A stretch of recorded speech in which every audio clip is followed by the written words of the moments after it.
Hey mama, hey girl, well don't you hear me calling you?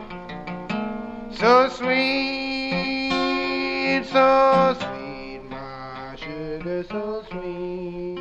I'm Fessin Gunair and I'm at the Whitechapel Gallery in London for a retrospective of a British artist who's been somewhat neglected by museum directors for decades, and that artist is Eduardo Paolozzi. For Londoners, Paolozzi, who died in 2005, is best known for his public sculptures and his mosaic for Tottenham Court Road Station, which he designed in the mid-1980s.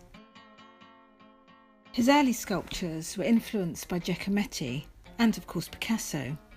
These spiky, cage-like forms and strange beasts earned him an association with other British sculptors, whom the critic Herbert Reed labelled the Geometry of Fear school.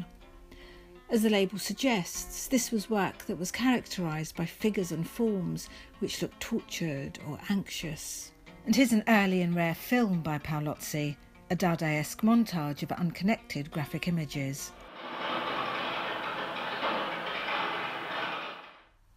As a graphic artist, Paolozzi is really at his most innovative, and these early collages, many gleaned from American girly magazines collected while he was living in Paris in the 1940s, offer a snapshot of the influence of Dada and Surrealism, both of which were, of course, the progenitors of pop art.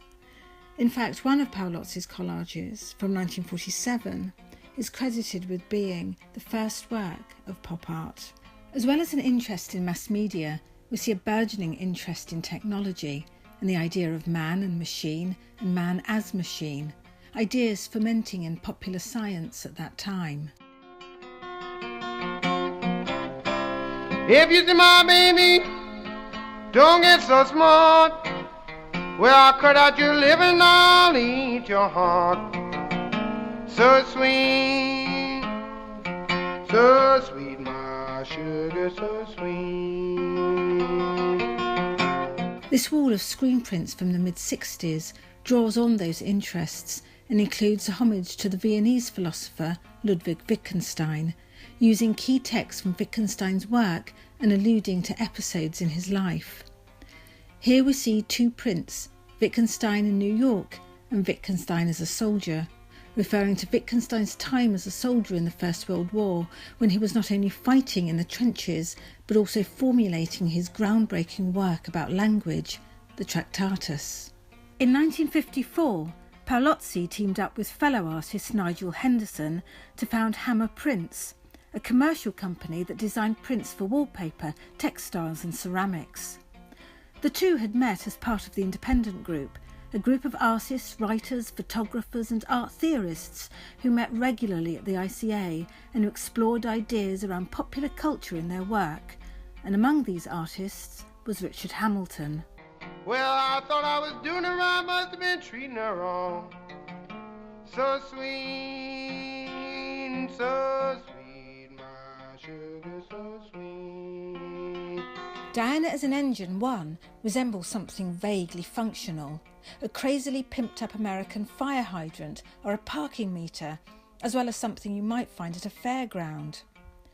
Paolozzi's parents owned a sweet shop in Leith, Scotland, and as you can imagine, as a child he was enticed by an array of coloured candies and lollipops, and this is often cited as an influence in his aesthetic armoury. The early part of Paolozzi's career was brimful of ideas.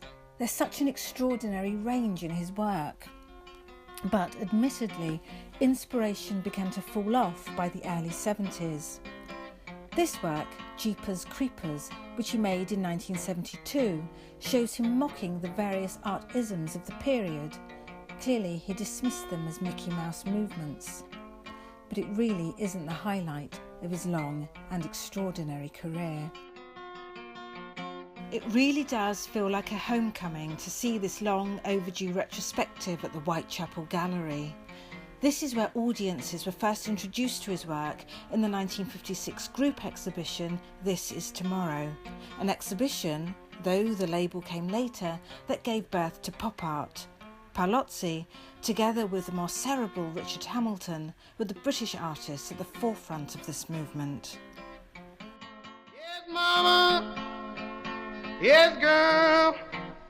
Well, don't you hear me calling you so sweet?